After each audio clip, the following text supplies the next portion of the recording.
Hello. Yes, sir. How are you, Harsh? Fine, sir. In down from last class? No, sir. Okay. So next we have to define about Stokes Law. It mainly depends upon three factors. First is coefficient of viscosity of liquid. Second is radius, and third is velocity of projection of object. So according to concept of dimension analysis, we may write viscous force experienced by this particular object will be k times eta raised to x r to the power y velocity to the power z. Now, write the dimension of each quantity towards left side and right side. So for force, we have ml t to the power minus 2, k being proportionality constant, so it will be unitless quantity. Next is eta, ml minus 1, t minus 1 raised to x. Radius is length raised to y, and velocity is Lt minus 1 raised to z. So on rearranging, m raised to x, L raised to minus x plus y plus z, and t raised to minus x minus z. Now try to compare each coefficient or each exponential towards left side and right side and try to find the value of x, y, z. Okay, Harsh? Yes, sir.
Harsh, solve. Uh, Sir, I got the values of the exponents. Yes? Sir, I got the values of the like x, Tell me y, the and values. Tell me the yeah. values. Sir, x is 1, Yes. Y is 3. Okay, and Z? Z is also 3, sir. You have done a little mistake. Let me solve. Yeah.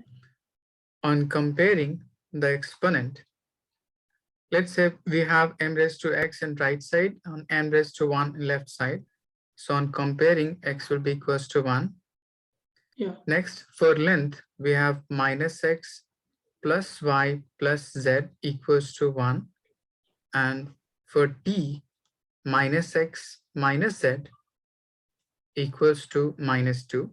So take out minus common from either side. So x plus z equals to 2. Sir, the I have taken out minus common from both these two parts. okay. So this minus and this minus cancel out. Yeah. Or you may take as it is, according to your choice. Now put the value of x to be 1 plus z equals to 2. So z will be equals to just 1. Is it clear? Yes, sir. Now put these values in this middle part, minus x plus y and plus z equals to 1. So this term and this term cancel out. So you're left with y equals to 1. just 1. Yeah. Okay. Now put these values in the above expression and instead of k, just put 6 pi. So F viscous equals to 6 pi eta raised to 1, radius raised to 1, and velocity raised to 1. So this will be our final expression of viscous force experienced by this object. Okay, sir. Now in this part, 6 pi will be constant, eta coefficient of viscosity will also be constant, and radius, this entire term will be constant from this point to this point. Only the variable part will be velocity. So we this whole constant term, we take it as b, and this particular b will responsible for damping or causing opposition to that particular object. So this b is called 6 pi eta times r, which is also called damping constant or damping factor, the factor which causes opposition to the object. Okay. Yes, sir. So we can write viscous force equals to B times V. And since this force is opposing in nature, so it will have some negative sign with it. Any doubt? No, sir. Okay. Just write it down. Yes, sir.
Done, sir. Okay.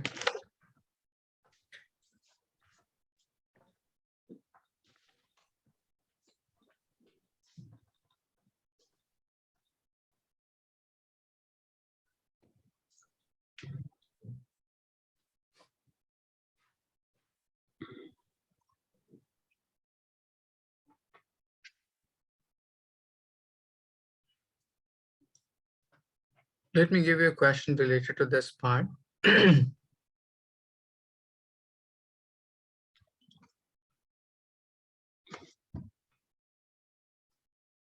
A sphere is projected at 10 meters per second through viscous liquid having damping constant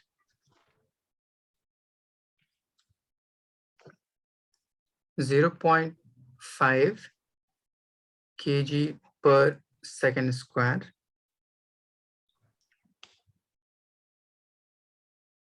kg per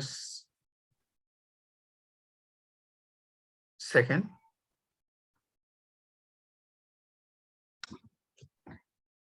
Find velocity of body in 2 seconds.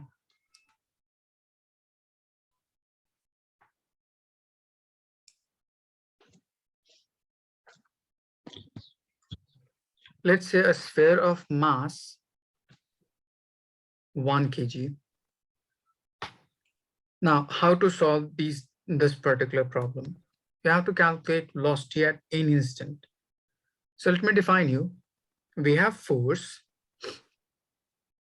which is equals to B times V with some negative sign. Yeah. Is it clear? Yes, sir. So we may write this particular force according to second law as mass times acceleration. Is it clear? Yes, sir. So acceleration will be equals to minus of B divided by M times V. Is it clear? Yes. So this acceleration will also be written as dV over dt equals to minus of B by M times V. Is it clear? Yes. So just rearrange this particular expression and keep same variable to one side and rest of the term to other side. So we may write dV divided by V to one side and minus of B by M into dt to the other side. Is it clear?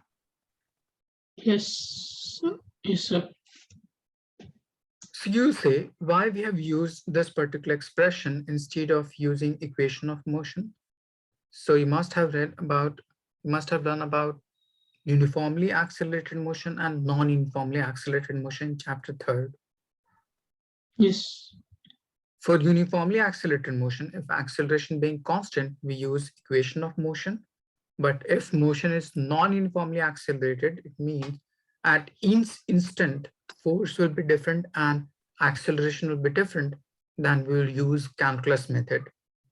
Since in this part about viscous force, since force is proportional to velocity, so at each instant, velocity of particle will be different, so force will be different, and hence acceleration will be variable. Hence, we have to use calculus method. That's why I'm using this part. Is it clear? Yes, sir.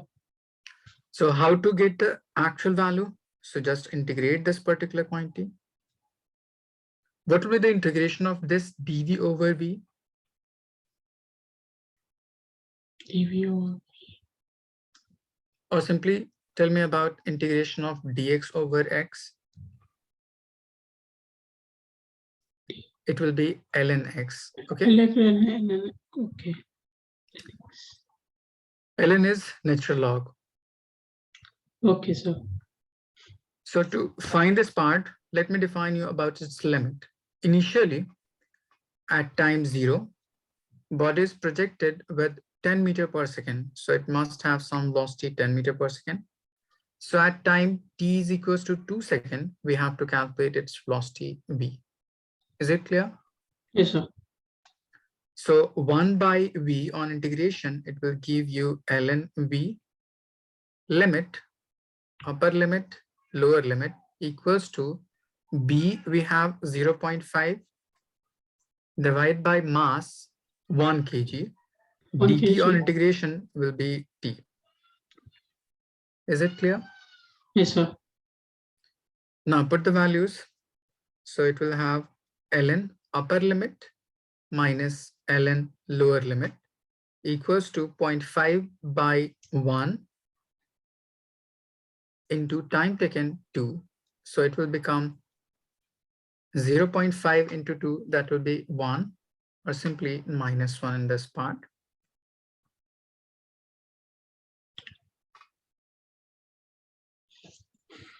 ln v over ln 10. Let me define. You must have learned about log m minus log n equals to log of m by n. You know this property? No, sir, we didn't hear, like, we didn't learn this. Okay.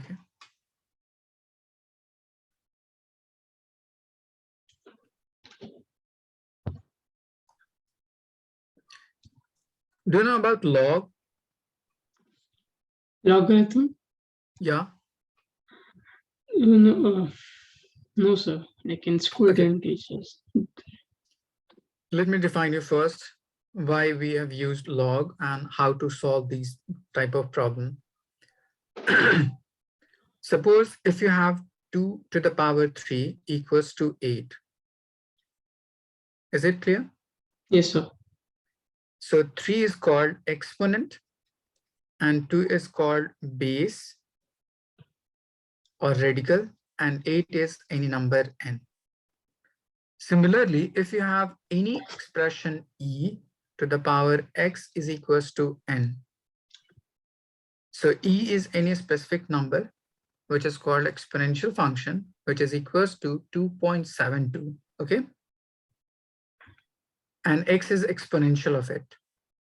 So if you have to somehow reverse this particular process to find x by using these two terms, so we introduce the concept of log. So it states x will be equals to log to the base e times n. Is it clear? Yes, sir. So what do you mean by log? So you'll say log is just a reciprocal of exponential function. Okay. Yes, sir. This particular log to the base e is also called ln, that is natural log times n equals to x. So it will have same property as for exponential function. Let me define you.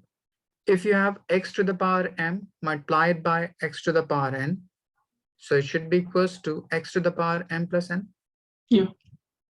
So in terms of log, it will be if log m plus log n, it will be equals to log of m multiplied by n. Is it the same term?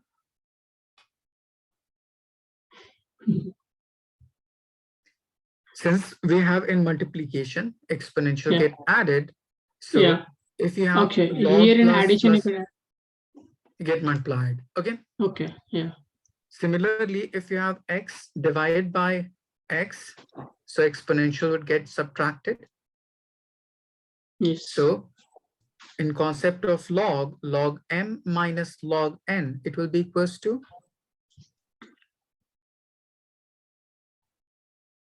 Okay. Like m by n. Good. Yeah. Log of m by n. Yeah. Okay. Yeah. Similarly, in this part, we have log v minus log 10.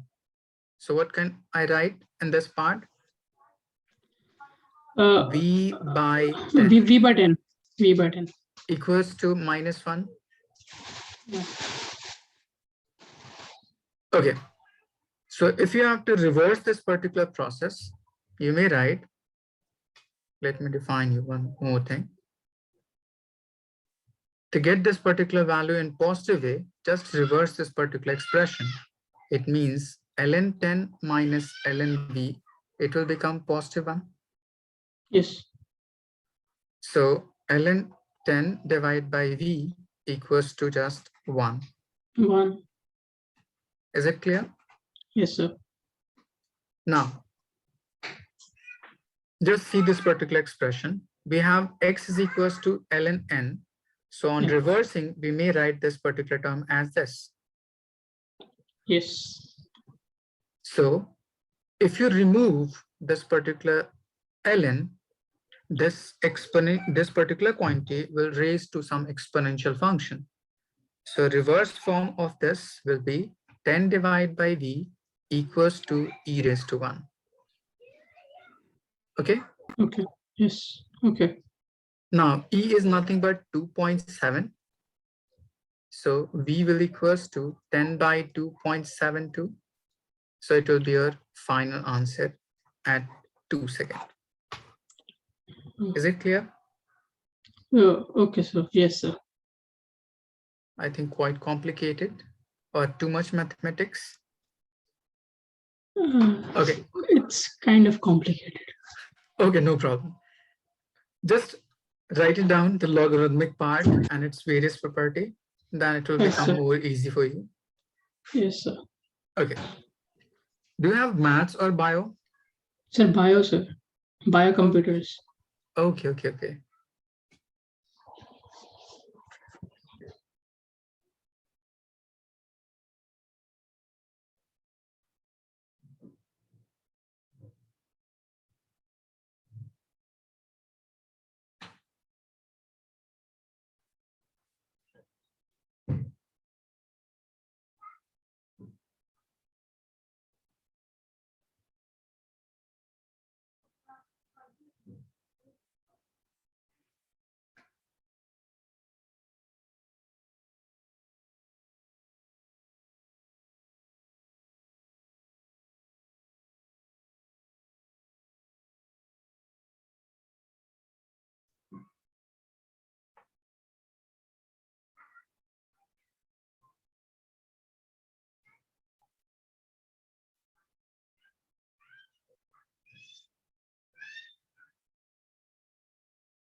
Sir, can you scroll a bit down? Down or up? Down, sir, down. Yeah. Okay. Thank you, sir.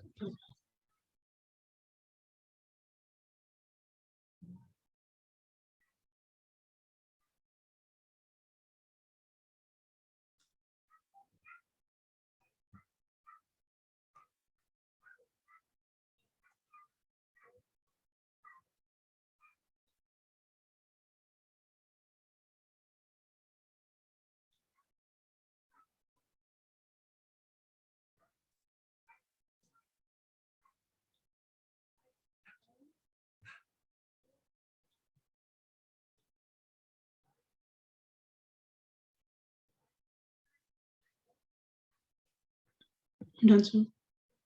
Okay. For this problem, just remember only the logarithmic part and nothing more. Okay. Okay, sir. Next is on application of this Stokes law. Let me define you about terminal velocity.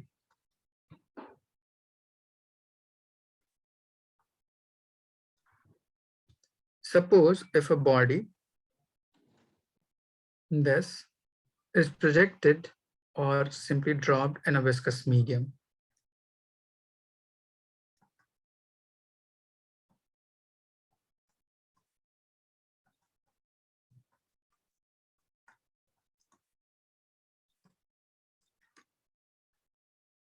So through its falling, initially it will accelerate due to gravity.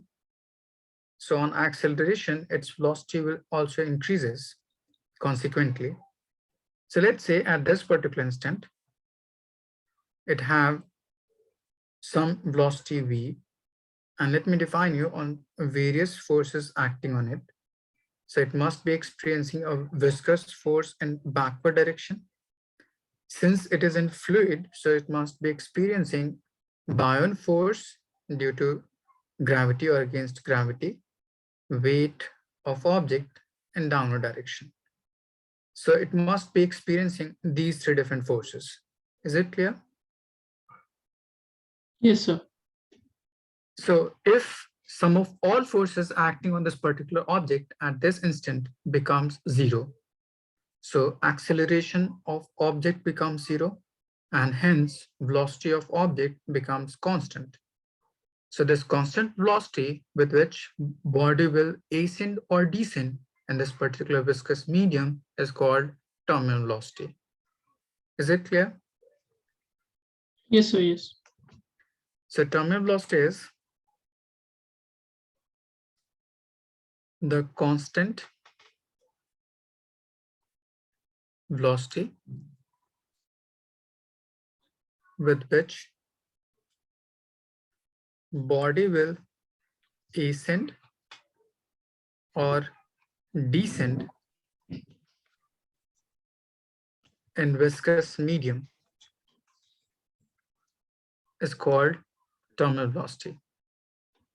So at this point, since velocity becomes constant, so acceleration will be zero and force will be zero.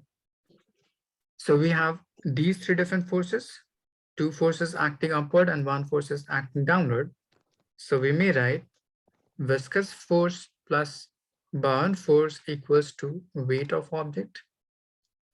Viscous force is 6 pi eta r times velocity, and Bound force is density of medium times volume of object immersed times gravity. Weight is density of object, volume of object times gravity. So just move this Bound force part to right side. So you'll get 6 pi eta r times velocity terminal equals to, take 4 by 3 pi r cube to make common. So you're left with sigma minus rho times gravity. So move these terms to right side. So terminal velocity, on simplifying it, will become 2 times r square by 9 times eta bracket sigma minus rho times gravity. So this will be our final expression of terminal velocity of object in this viscous medium. Is it clear? Yes, sir. But this particular expression is in terms of radius and density. Must be asked in some other form also. So let me define you in terms of mass. So you may write in terms of mass, viscous force plus Bound force equals to weight. Viscous force is 6 pi eta r times velocity. Rho, Bound force is rho times volume into gravity, sigma times volume times gravity. So 6 pi eta r times terminal velocity equals to sigma volume gravity minus rho volume gravity. Take out sigma volume gravity to be common. So you're left with 1 minus rho by sigma. Now move this quantity to right side. So terminal velocity equals to sigma into volume. It will be mass of object times gravity divided by 6 pi eta times r bracket 1 minus rho by sigma. So this will be your another expression of getting terminal velocity in terms of mass of object. Is it clear? Yes, sir. Any doubt? No, sir. Okay. Just write it down.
Done, sir.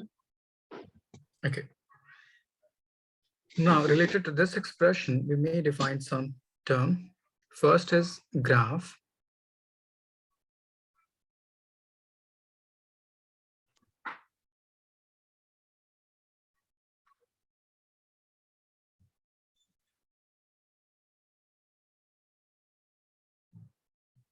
Terminal velocity is a constant velocity, so it will be till this.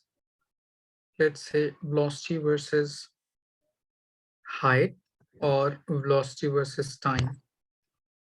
So in first part, suppose if a body is dropped in this particular viscous medium, so graph of it will be like this. It may attain terminal velocity after some time or at some height.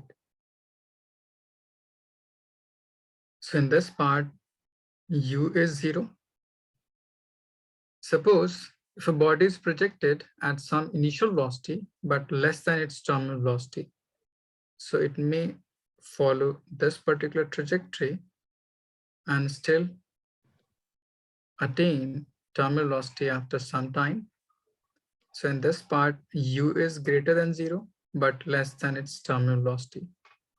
Suppose if a body is projected at velocity greater than its terminal velocity, so on falling down, its velocity continuously decreases and it will may further attain terminal velocity after some time or at some height. So in this, initial velocity is greater than its terminal velocity. So this is terminal velocity. So a body may attain terminal velocity depending upon its initial value related to these three different ways. Is it clear? Yes, sir. Now, according to this expression, we may write if sigma is greater than rho, so terminal velocity will become positive. It means body will descend in this particular viscous medium. Second, if sigma equals to rho, then terminal velocity becomes 0. It means object will no longer descend or ascend. It will remain at their own position in equilibrium. Remain at its own position. Third part, if sigma is less than rho, so terminal velocity will become negative, then object will start ascending. Is it clear? Yes, sir. Okay, just write it down. I'm giving an expression.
Done, sir.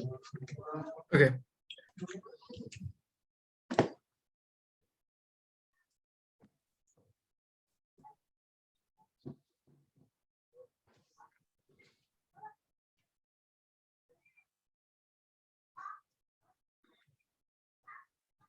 Find terminal velocity of air bubble in water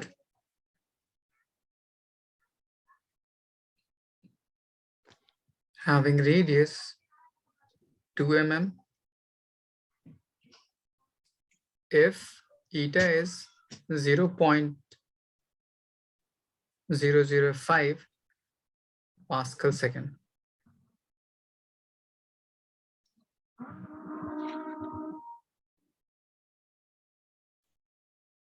So in this part, we have air bubble. So its density will be 1.293 kg per meter cube. Density of surrounding, that is rho, density of water, 1000 kg per meter cube. Now just compare these two values. So you'll say density of object is very small as compared to density of surrounding. So we may neglect this particular expression. So according to the above formula, velocity equals to 2 times r square by 9 times eta bracket sigma minus rho times gravity. Since sigma is very small as compared to rho, so we may neglect this particular expression. Okay, put Yes, all sir. the values and simplify it. Okay. Take the gravity to be 10. Okay, sir.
Harsh, any problem while solving?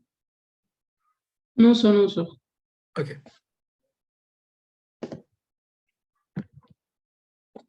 Sir, I got the answer, but I think it's wrong.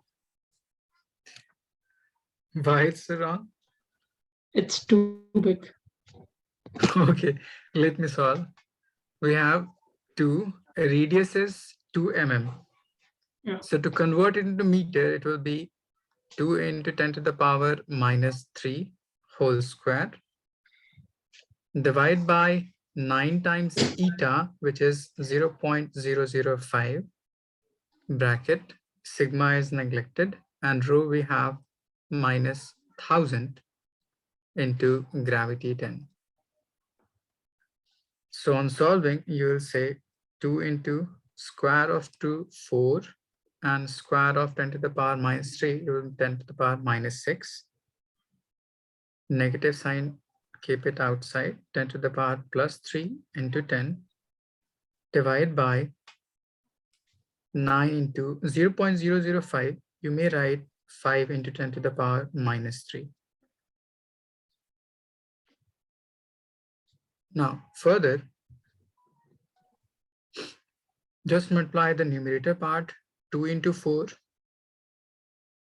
8, into 10, that is 80, 10 to the power minus 6, 10 to the power plus 3, and this 10 to the power minus 3 on moving to numerator, it will become 10 to the power plus 3.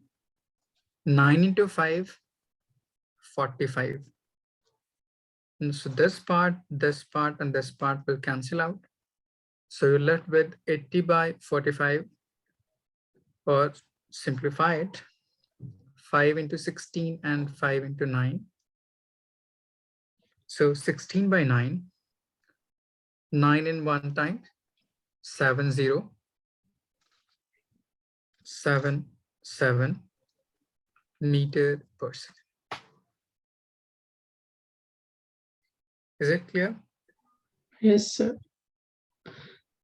Where you have done mistake? I got 177.77 Okay. because It means I didn't convert millimeter into meter. That's it. okay. Done, sir. Okay.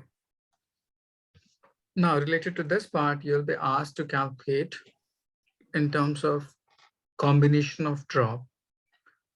So let's say we have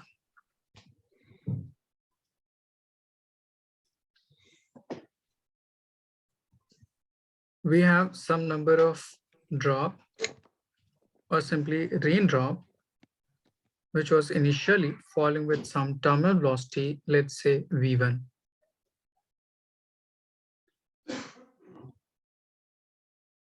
If they combine together to form single large drop, so you'll be asked what will be its new terminal velocity on combine. Let's say V2. So what will be the relation between V1 and V2? During this particular combination, we can say volume of initial should be equals to volume of final. Initial volume, that is 4 by 3 pi r cube, and we have n number of drops, must equals to 4 by 3 pi r cube. So 4 by 3 pi will cancel out. Yeah. So you'll get r equals RQ. to. Yeah.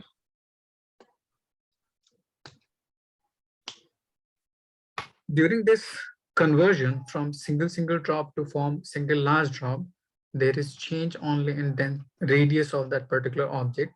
The rest of the quantity is constant.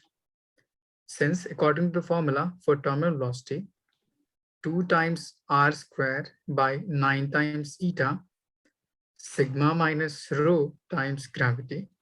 Gravity will be constant. Sigma Yes. and rho will be constant, and eta will also be constant. So only depending factor will be radius. So we can say V1 divided by V2 must equals to R1 divided by R2 whole square.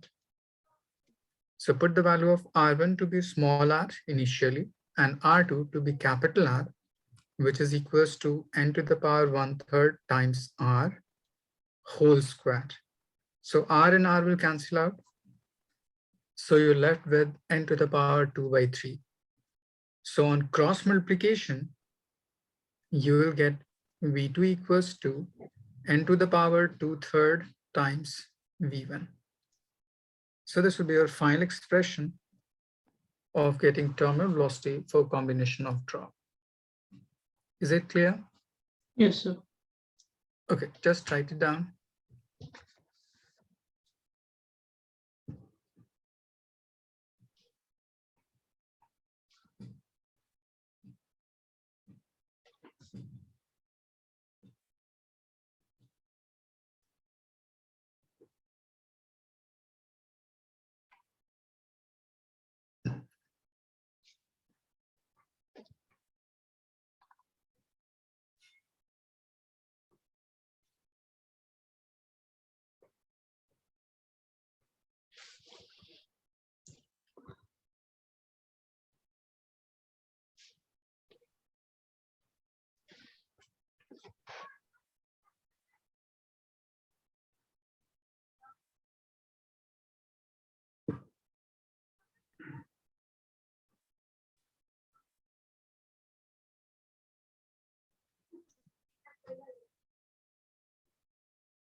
Done, sir.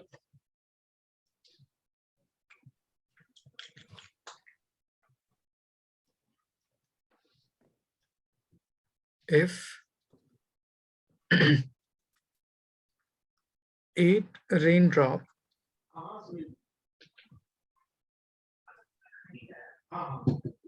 falling with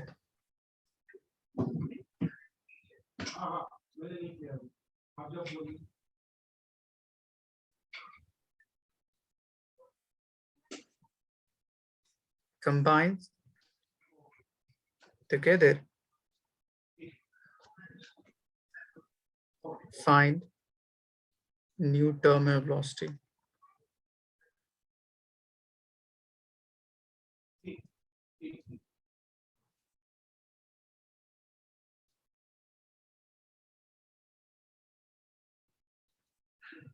Just use the above formula and try to find.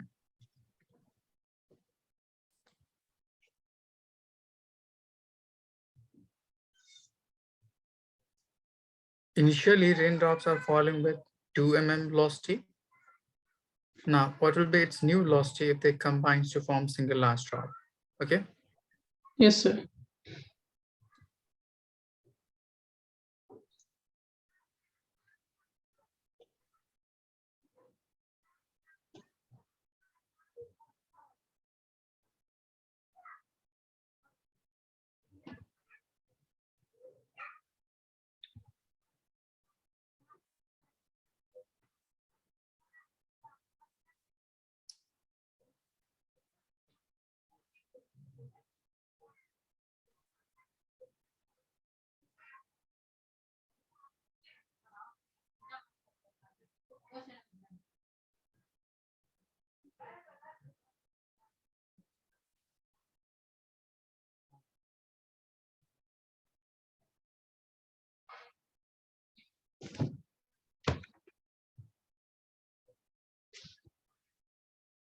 Any problem while solving, Harsh?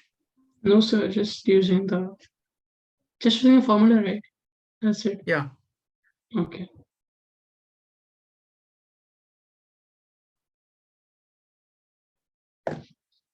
Sir, Yes. we have to convert millimeter into meter per second, right? No, you can write as it is mm per second. That's it.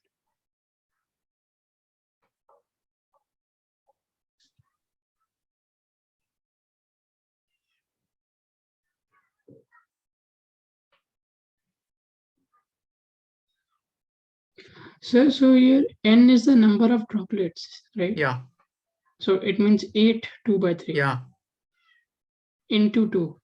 yeah. That's 10 2 by 3. That's it, right? So you must have to solve that particular exponential part. That is 8 raised to 2 by 3. How to Yeah. simplify it? So that's what I'm thinking, sir. I forgot. Okay. That's Just break this 8 in terms of 2. So you may write 8 as 2 to the power 3 and whole to the power 2 by 3. yeah. Now, power to the power get multiplied. So Multiplied, it yeah. will become this and this will cancel out. Yes. So you're left It's with 2 raised to 2, 4. good. So Yeah. V2 will be equals to n raised to 2 by 3 times V1. And we have 8 to the power 2 by 3 times V1, that is 2. Into 2. So it will be 4 into 2, that will be 8 mm 8. per second. Yeah, 8 mm per second. Yes, sir. Any doubt? No, sir. It was Okay. easy.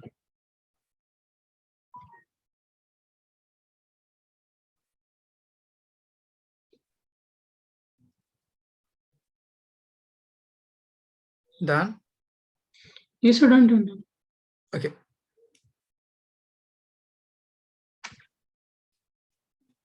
Next is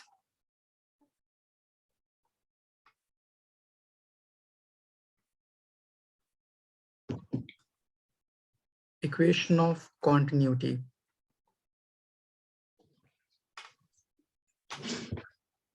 Suppose you have any tube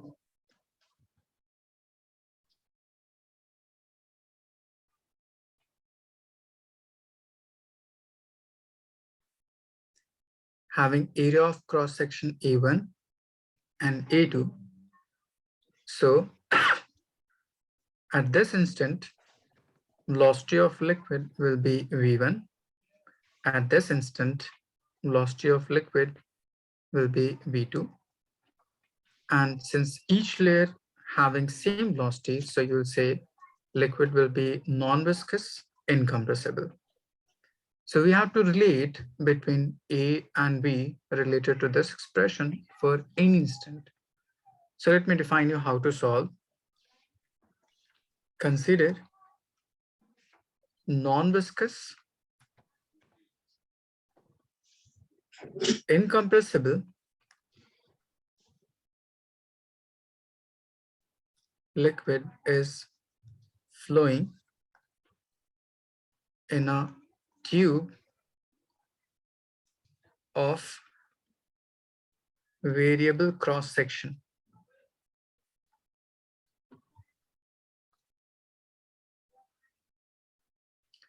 So first, mass of liquid entering per unit time.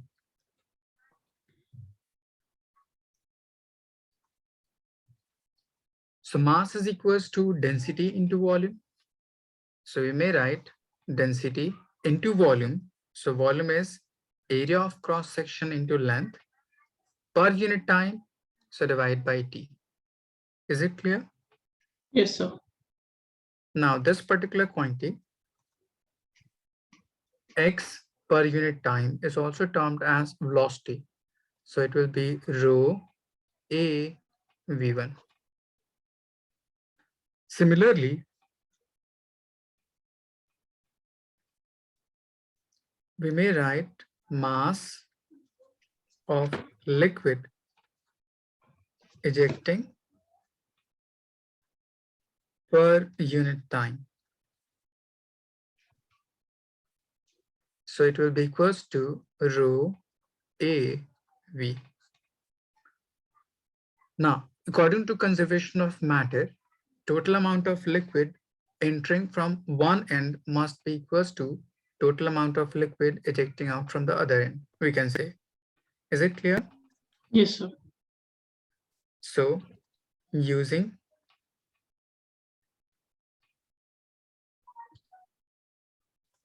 conservation of matter, mass of liquid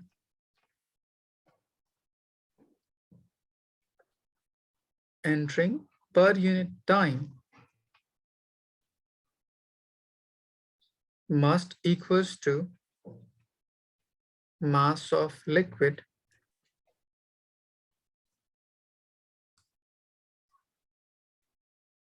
ejecting per unit time.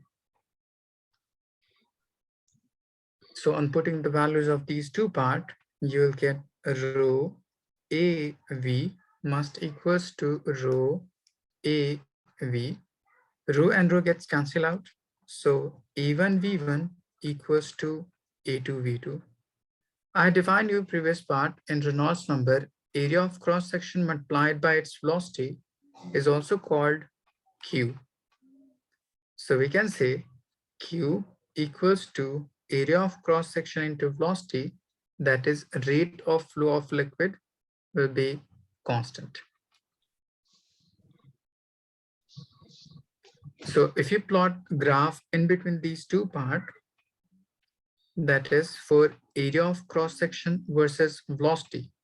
So we'll say since these two quantities are inversely proportional to one another, since product of these two terms is constant, so graph will be rectangular hyperbola like this. Is it clear? Yes, sir. If one increases, the other one decreases. If one decreases, the other must be increases, so that product of these two quantity will be constant at any instant. Just write it down.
Done, sir. Okay. Now, related to this part, let me give you a question.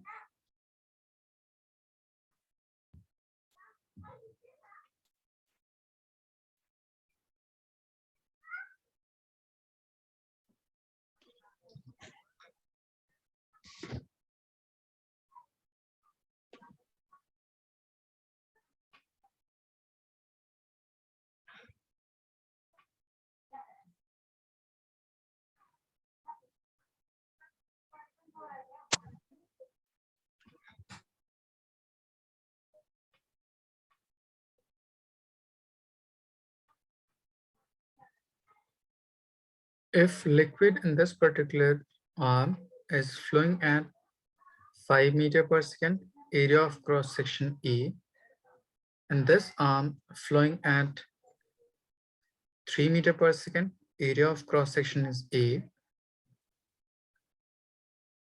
Now this particular having 20 holes, each having area A by 5. So you'll be asked, find velocity of ejecting liquid.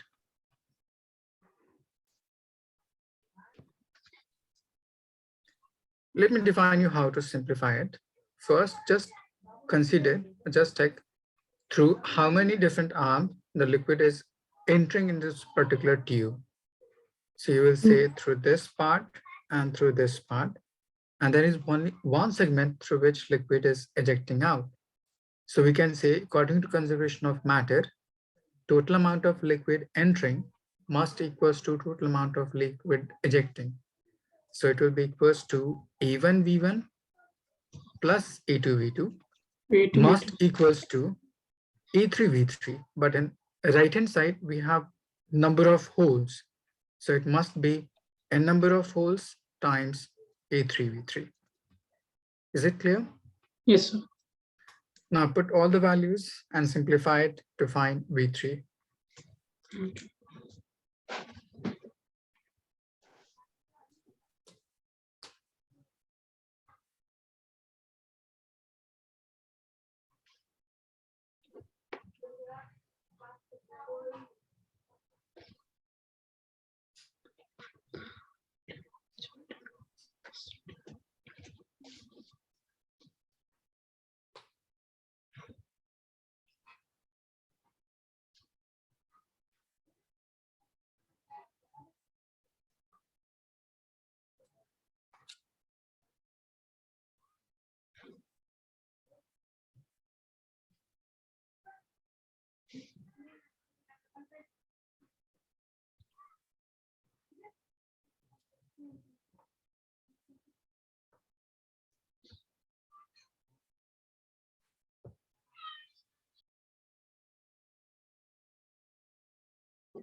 Harsh, any problem? Sir, I solved both the sides, but I'm getting like 40A is equal to 20A.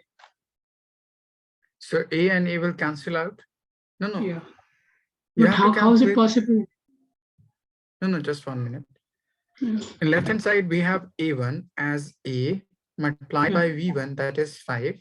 5 plus A A2, A multiplied by by V2, 3 3, equals to number of holes, 20. 20, multiplied by A by 5, A by 5 into V3.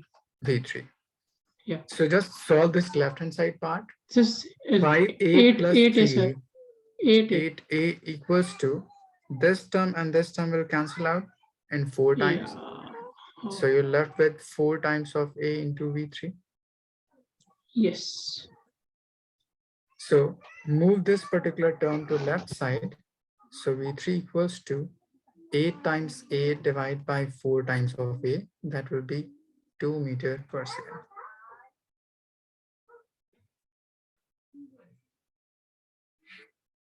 I got the same answer, like 40 and 20. And then So I 40 cancel divided by 20 will be 20. 2. Yeah, 2. Good. That's it. Yeah, same answer, sir. Okay.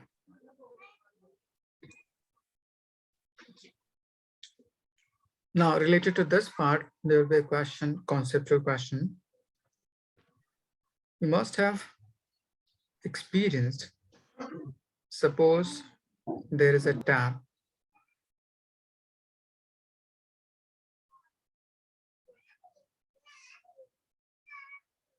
When you open this particular tap, so structure of liquid ejecting from it must be like this.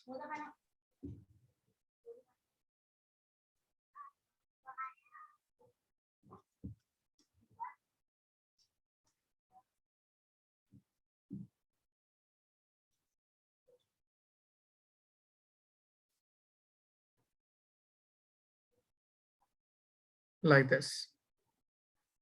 So you'll be asked why width of stream on falling down decreases.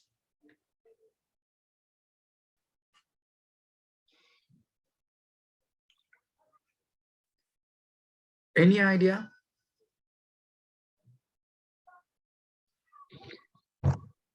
You might have experienced this in your day-to-day life.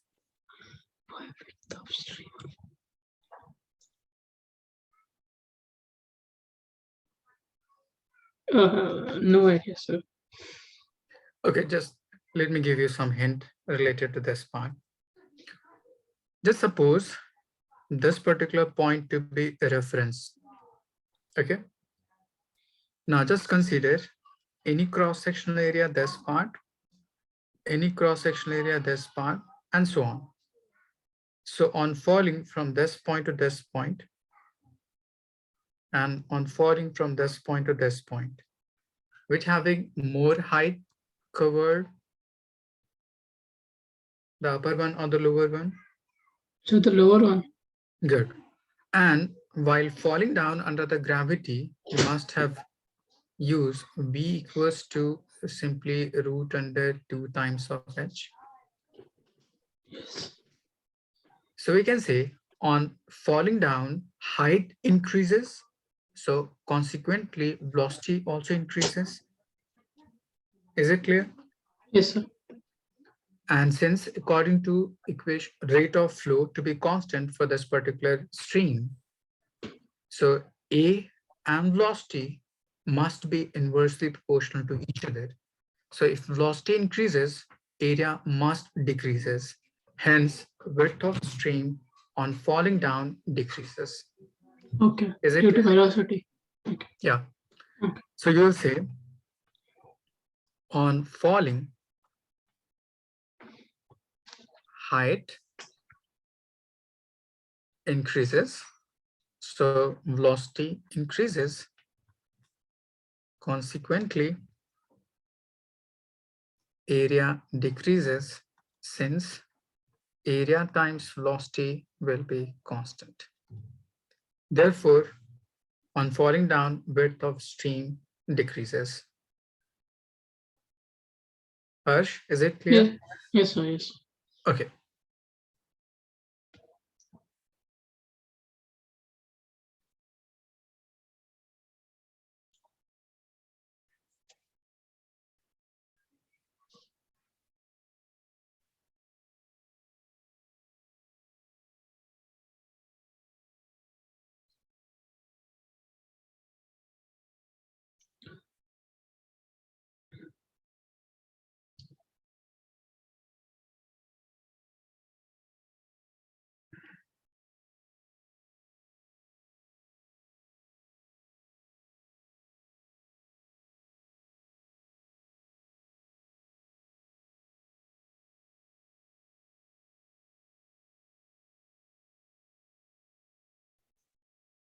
Harsh, Done, done? sir.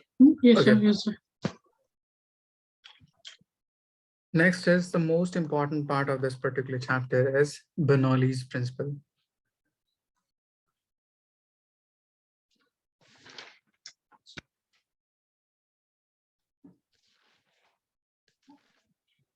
So this is the last part. No, there is various application of Bernoulli's principle.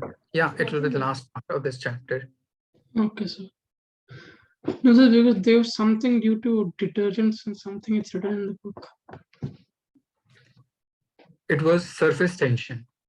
Yeah, surface tension and capillary rise and then detergents and surface tension. Yeah. I had defined it in the earlier part. Yeah. I had break the whole part into two categories, the static part and in which I had defined you surface tension. Yeah. The whole different process related to surface tension, that is Yes. capillary rise, ascent formula, descent formula, Okay. or types of Yeah. meniscus, and various application of surface tension, that is how it will depend upon change in temperature, its spreading out tendency, Yes, sir. how it will behave on adding detergent to it or Yeah. adding impurity in liquid. That was all included in surface tension at its various application. Okay, Okay. sir. Yes, sir. So Bernoulli's principle.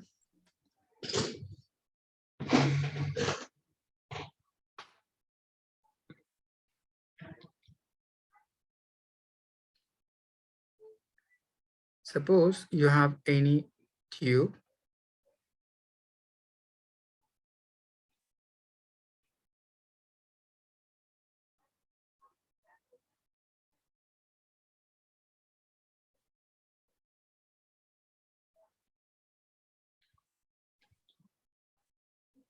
like this. So by taking this particular level to be reference point,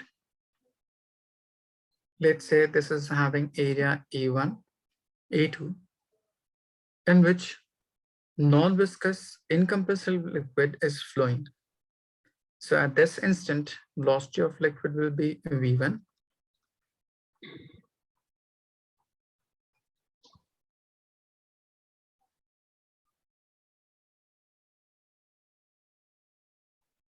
And velocity of liquid at this instant, V2.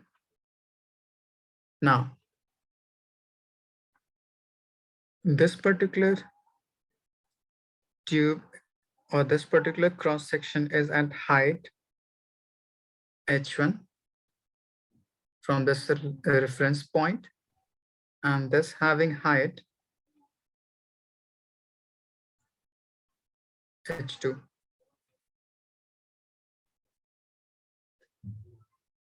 So we have to define the flow of liquid in this particular tube. Will it be necessary or it will be any, or we must require some external agency to this particular flow from some lower height to some higher term. So for this purpose, we must require some pressure difference from outside. So let's say P1 is at this point and P2 is at this point. Is it clear? Yes, sir. So this pressure difference between two ends will be responsible for the flow of liquid throughout in this particular tube from some lower end to some higher end having varying cross-section area. So let me define you about this Bernoulli's principle. State the sum of pressure, kinetic energy per unit volume, and potential energy per unit volume at any instant for the flow of non-viscous incompressible liquid will be constant. So it states for non-viscous incompressible liquid in a tube, the sum of pressure, kinetic energy per unit volume, potential energy per unit volume at any instant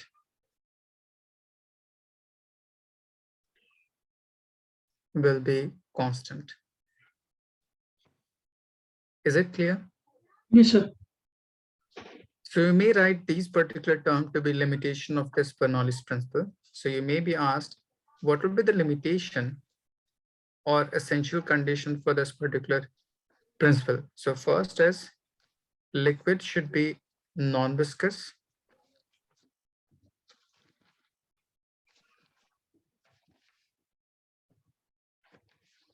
It should be incompressible. There will be no change in gravity throughout. It means gravity will be constant and hence energy should be conserved.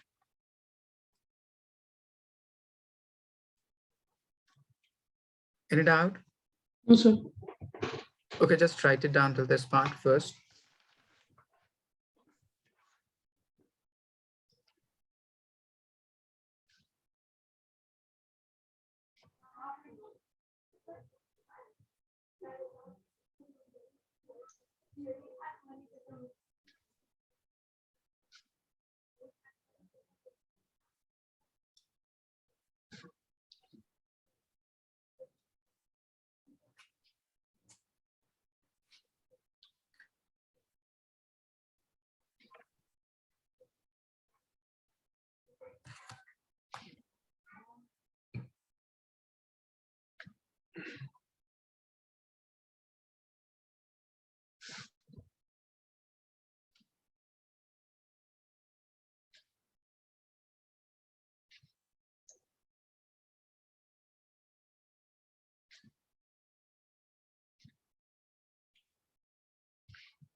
Done, sir.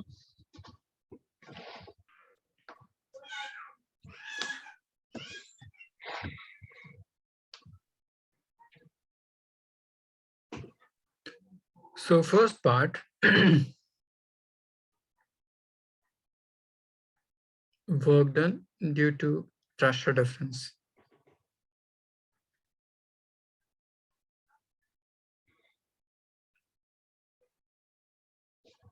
Work done is simply force times displacement. We may write force in terms of pressure as net pressure into area of cross section times displacement. Area of cross section times displacement is also called volume. So it will be P1 minus P2 times volume. Is it clear, Harsh? Yes, sir. Okay. Now, just tell me about work energy theorem you must have learned in chapter 6. Do you know? The work energy theorem, Yeah. like the definition or Definition or formula, if you know. definition. What it simply states.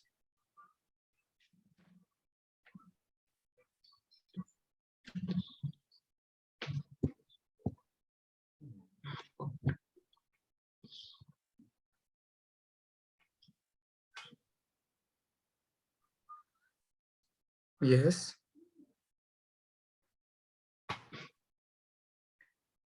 Work done by any external agency or work done by any non-conservative force must equals to change in kinetic energy and change in potential energy. Potential energy. Okay. Yes. Yes. So we can say work done by any external agency will be equals to sum of change in kinetic energy and That's sum of P, potential energy. now in this part, work is done by external agency in terms of pressure. So it will be P1 minus P2 multiplied by volume. Change in kinetic energy, we have half m V2 square minus V1 square. Change in potential energy, we have mg G H2 minus H1. H1. Now move this volume part to right side. So you'll get P1 minus P2 equals to half m divided by volume, V2 square minus V1 square, V1 square plus m divided by volume, gravity, times H2 minus H1. Is it clear? Yes, sir. Now, this particular quantity, that is mass by volume is also called density. So we may write half times density V2 square minus V1 half rho V1 square rho GH2 minus rho GH1. Now move the quantity which having same subscripts to one side. So it will be P1 plus half rho V1 square plus rho GH1 must equals to P2 plus half rho V2 square plus rho GH2.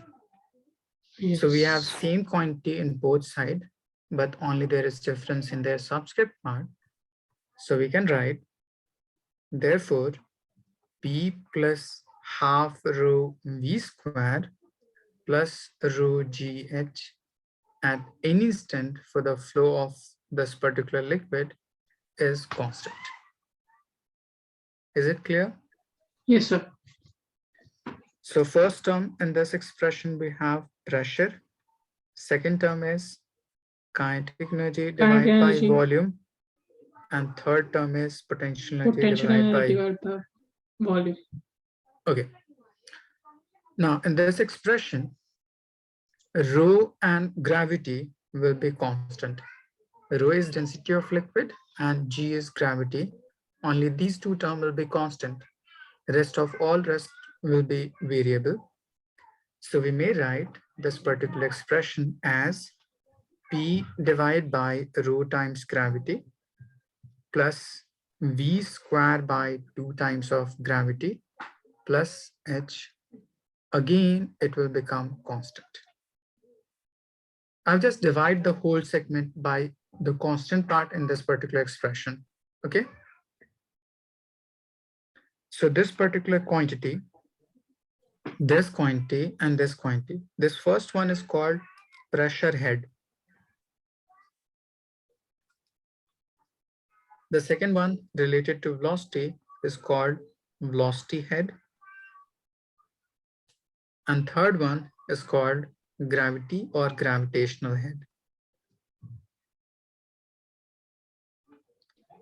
So related to this part, you'll be directly asked, calculate velocity head related to this particular expression.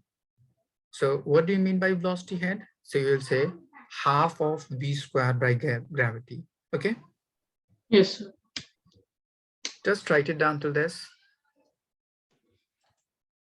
Any doubt? No, sir. Okay.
I can scroll down.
Done, sir.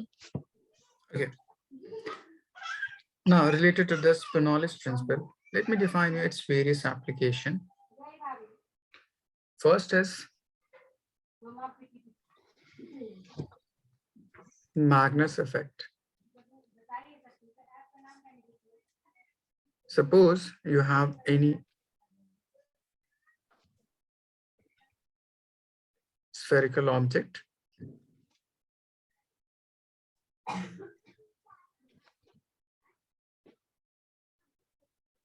If it is thrown without spinning, so it may follow this particular trajectory and hit the ground at this particular point, like this. Now, what will happen if you throw this particular object while clockwise is spinning? Let's say along this way. Will there be any change in its trajectory, or it will remain follow its own trajectory? Sir, while it's spinning, it will Okay, let me change. define you. It will change. Okay. Why there will be change?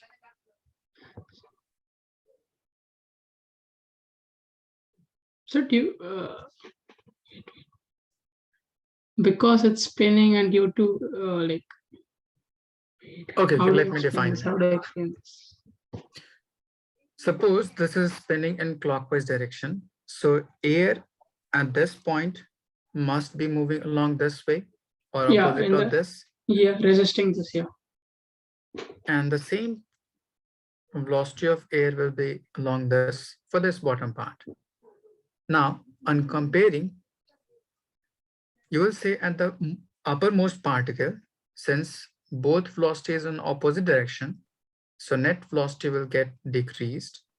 And for bottom part, since both are moving along same direction, so net velocity will increase. Is it clear? Yes, sir. According to Bernoulli's principle, P plus half times rho V square plus rho GH is equals to constant. So this particular term is height, or we are just assuming height, or there is no much difference in height. So just neglect it. So we're left with these two parts. So if velocity increases, pressure must decreases, and velocity decreases, pressure must increases, so that sum of these two terms at any instant will be constant.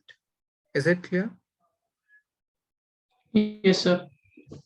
So in the uppermost part, since velocity is decreasing, so pressure must increase, and the lower part, velocity is increasing, so pressure must get decreased. Must decrease. Yes. Okay. Yes, sir. Now these two pressure difference, we have some larger pressure at the upper end and lower pressure at the bottom end. This will create some pressure difference, and due to which we have higher pressure in the upper part and lower pressure in lower part. So matter will move from higher pressure to lower pressure. So due to this, it will tend to go along this way and may hit ground at this particular instant. Is it clear? Yes, sir. So this particular trajectory of ball will be in terms of clockwise rotation. Similarly, you will be asked what will happen if you throw this particular ball in anti-clockwise spinning. So it may follow this particular trajectory and hit the ground at this instant. So it will be in anti-clockwise. And the middle one for no spinning.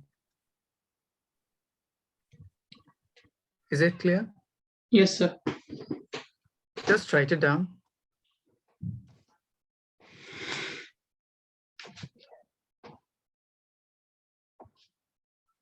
You must observe this particular relation as well. Suppose, take this particular ball, and if you are at some great height or at any heel, and if you throw this particular ball in anti-clockwise spinning, like this, so this ball will tend to move along this way, as if it is rolling on air and move away from you, like this. Yes, sir. That will be based on Magnus Effect or Bernoulli's principle. Is it clear? Yes, sir. Okay.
Done, sir. Okay. The next related application will be, you'll be asked, suppose you have any paper, unfold inward like this.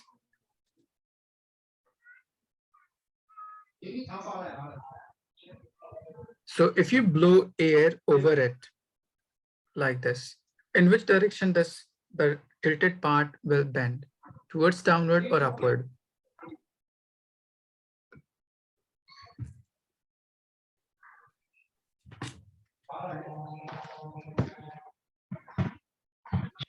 Which direction the lower part will Suppose bend? this is your paper. Okay. Yeah. I have unfold inward like this. Yeah. And suppose if you blow air over it. Yes, okay? sir. Yeah. So in which direction do you think this will bend? Towards upward or towards downward? Downward, sir. Downward? No. Let me show you. Suppose if you blow air in upward direction. So in the upper part, velocity will increase. So what will be its impact on pressure? The pressure decreases. Good. So pressure decreases. In lower segment, since there is no change in velocity, so there will be no change in pressure. So it will remain same as initial part. Okay. Due to decrease in pressure in the upper part, the lower pressure gets higher as compared to the uppermost part. So this pressure difference will tend to uplift this particular paper to upward direction. Oh, okay. Okay, any doubt? Yes. No, sir. Similarly, there will be a question. Suppose there is a hut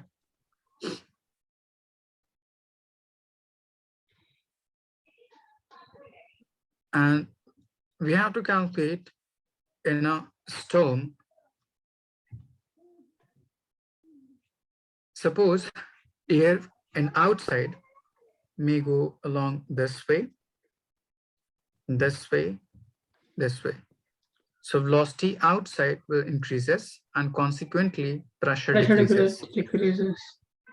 So inside there is no movement of air, so you can say pressure will be zero, velocity will be zero. So there is no pressure. Pressure will be due to air inside, that will be atmospheric pressure, so it will be just P naught. Okay. Okay. So what should be the velocity of air above to that particular roof that will be capable of uplifting the entire segment? So let me define you according to Bernoulli's principle. Let's say this is first and this is second. So according to Bernoulli's principle, since there is no much difference in height, so we may neglect that particular component. So we may write P2 plus half rho V2 square equals to P1 plus half rho V1 square. Is it clear? Yes, sir. V1 we have 0, so it will become 0. So move this quantity half rho v square, that is pressure outside, equals to P1 minus P2. Okay. This pressure difference will be enough to withhold or uplift the entire part. So pressure will be equals to force per unit area. So force will be mg divided by area of cross section of rho A. It will be equals to half times of rho v2 square. So velocity will be equals to 2 times of m into g divided by rho